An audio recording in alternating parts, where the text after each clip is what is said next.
The Island of Giants has just erupted into complete chaos as the peace they were enjoying has been rudely interrupted by multiple big threats kicking up all at once. You have the children sleepwalking their way off the island, invaders plotting to take said children, monsters of unknown origin wreaking havoc in the Sun Realm, and Loki jumpstarted Ragnarok by setting the world tree ablaze with just one swing of his mighty hammer. Yeah, it's pretty safe to say this chapter is where this arc really begins. Everything up to now has been building up slowly to these conflicts, getting all the key players in place, setting up the reasons why the crew is split up across different parts of the island, and we'll have to work to take on each of these threats without being able to count on backup from the others, because they have no idea about the other things going on Elbaf. Honestly, this chapter has me really excited about the future of this arc, especially when it comes to Loki, and seeing how with just one swing, he was able to do so much damage, despite still having the sea stone chain around his leg. I'm really looking forward to seeing what else he can do, but before that, speaking of doing major damage with a single swing, let's real quick talk about the cover story. Because while it may have been a club instead of a hammer, Yamato also made her mark in this chapter by swinging at Who's Who with a Thunder Bagua.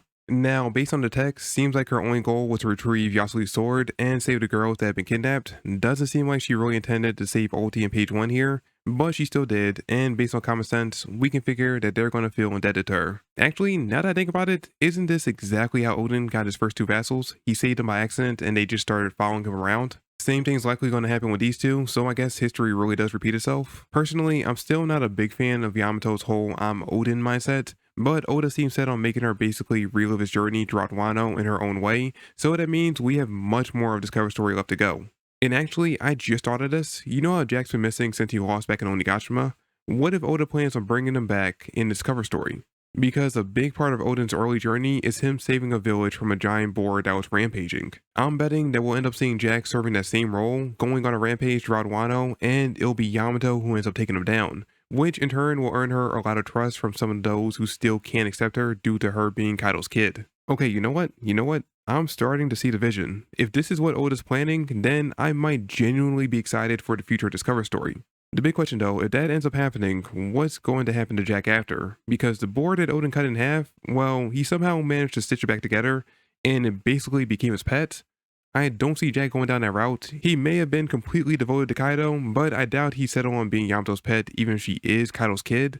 But maybe he'd be willing to become another one of her vassals. I don't know, it's just something to keep in the back of our minds for now, because at the rate this cover story is going, it's probably going to be a couple of months before any of this ends up being relevant. Anyway, moving on to the chapter, we got a giant snake attacking the Walrus School to open things up. I know, drastic switch from the ending of the last chapter where we left off with the cliffhanger of Loki picking up his hammer, but we will get to address that later on. Now, the kids call the giant snake attacking the school Jormungandr, whose name I'm sure I butchered completely, and one says that it's here to end the week, as in those who lack strength, but some of the kids, funnily enough, think they mean ending the week, as in days of the week. But I mean, hey, they're not completely wrong, as Jormungandr is meant to be a major player in Ragnarok, which is meant to bring about the destruction of the world, which in a sense would end a week anyway, because, you can't have a day going forward past that day once the world gets destroyed. I know there's a completely different reason why this joke works in the Japanese context, and they even make a note of it in the fan translation that I read. I just thought it was kind of funny how this joke works whether you know the Japanese context or not.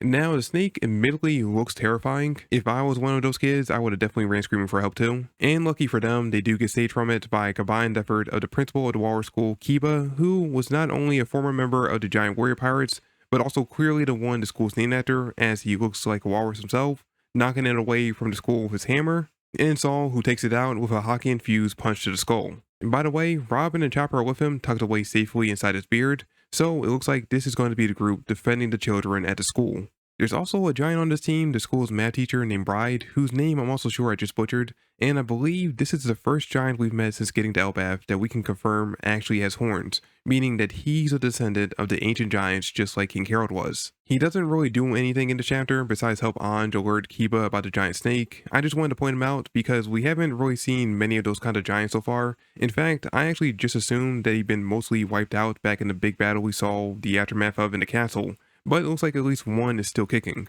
Another teacher we get to meet for the first time in this chapter is the PE teacher, Mr. Wolf, though he's not in the best shape when we get introduced to him, but surprisingly enough, it's implied that his wounds aren't from the snake that attacked, but from the kids themselves. You see, some of the kids have fallen into this mysterious deep sleep and began sleepwalking away from the school, and when Saul decides to go after them, Mr. Wolf warns them not to touch the kids, implying that trying to wake them up is what causes injuries. This actually does make sense because when people sleepwalk in real life, trying to wake them up from it can cause them to become very disoriented, which may lead to them lashing out.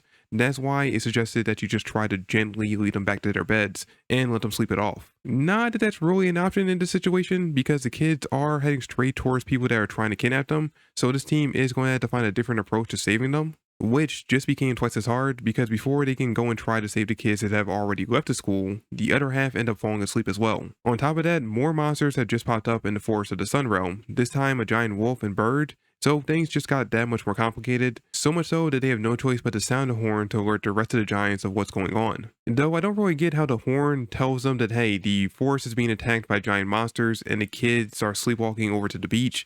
I guess once they get outside, they'll at least see the monsters in the distance, but I don't know. It kind of feels like they would have been better attaching a note onto the owl from the library and just having it fly over to the main village where everyone's partying. Though, that being said, everyone's probably too drunk to even be able to read the note, so I don't know, maybe the horn was the best bet. Especially since by the end of the chapter, we'll have a whole army of monsters ready to wreak havoc all around Elbaf.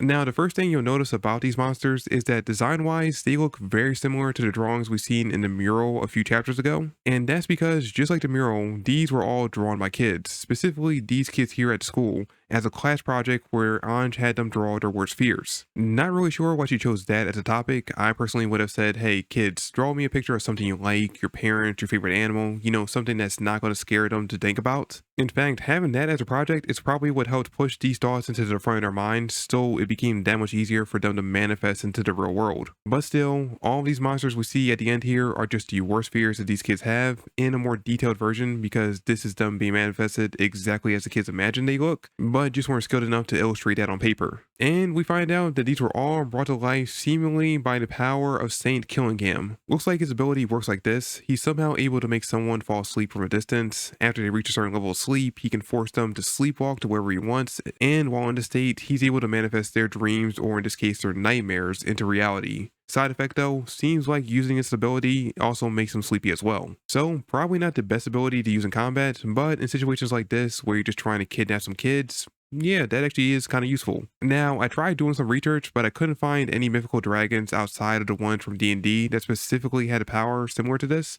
So finding out which specific dragon he is going to have to wait a bit longer, but now we know what ability he has, so we just need to figure out exactly what St. Somers can do. You know, assuming that he isn't the one summoning the monsters. Because it's clear that Killingham is definitely the one forcing the kids into the sleepwalking trance, but there is a little room to argue that Somers might be the one controlling the nightmares, as Oda makes a note to have him ask Gunko what she's afraid of at the end of the chapter, which by the way, she answers Nika, and that's clearly not going to come up again later on in this arc. Especially when one of the monsters we see in the Horde of Nightmares is modeled directly after Nika, as he is one of the fears that were listed off by one of the kids during Anj's flashback. Makes sense that there would be some kids that grow up to fear the sun god, seeing as there is a divide amongst the giants on Elbaf, whether or not he's meant to be a savior or a destroyer. That kid probably has at least one parent that believes in the destroyer half of the legend, so they probably grew up hearing enough bad things about Nika to make them afraid of the sun god. Oh, and by the way, I said I would have had the kids draw their parents as a replacement for this exercise, but funny enough, one of the kids said that they drew their mom as what they fear the most.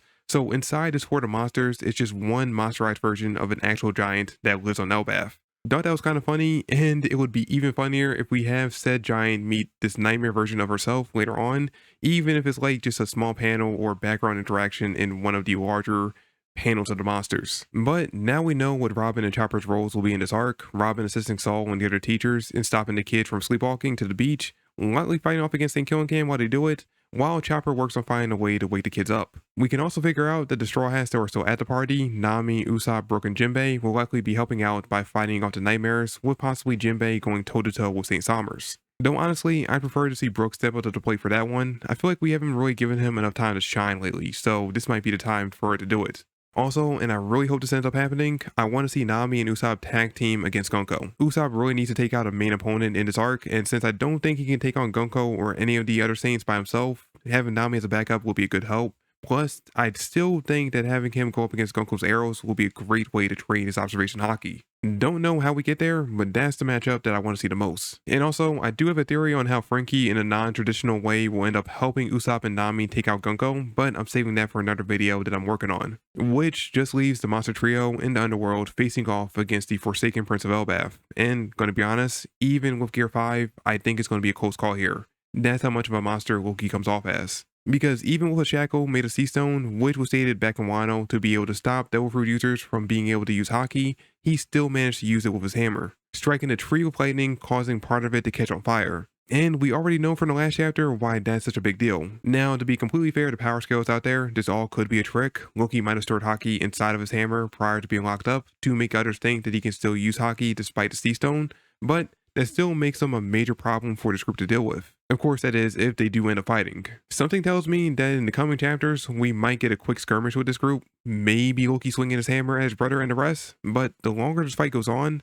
the more the God Knights will get to continue their plan, and after a while, Loki will get desperate, drop the yak, and genuinely plead for Luffy to free him so that he can stop the invaders. That's just the way I personally see things progressing. The fact that Oda has been so heavy-handed on making it seem like Loki truly is this evil entity dedicated to nothing but destruction and revenge really gives me the feeling that he's just trying to hide Loki's true personality, or at the very least, he's willing to put those evil tendencies to the side long enough to work alongside Luffy and the others to help stop the God Knights, purely to get back at them for ganging up on him when he wasn't able to fight back. The only thing that might suggest that Loki doesn't turn face and stay as an antagonist for this arc is the fact that it seems like Shamrock has already left the island, meaning that the only antagonists that we have so far will be Gonko, Sommers, and Killingham. And I don't know about you guys, but I kind of feel like Loki plus the monster trio would be a little overkill for those three. So to keep things interesting for the rest of this arc, Oda might have it so that this group here only fights against Loki and stays completely uninvolved with what's going on in the Sun Realm. Like these 8 don't find out about the God Knights, the kids being kidnapped, or any of the nightmares until the arc is already over.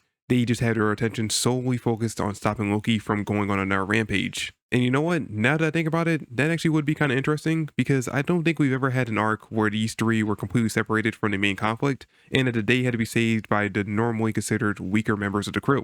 It's a shame that we have a break next week because this chapter has really revved up this arc, and now that we have 3 sun gods active on Elbaf, I'm hyped to see where we go next. But we'll have to wait just a bit longer for Oda to go full swing into jumpstarting Ragnarok. So until we get to the next one, let me know in the comments down below your thoughts on this chapter and your predictions for what's to come in the future of this arc.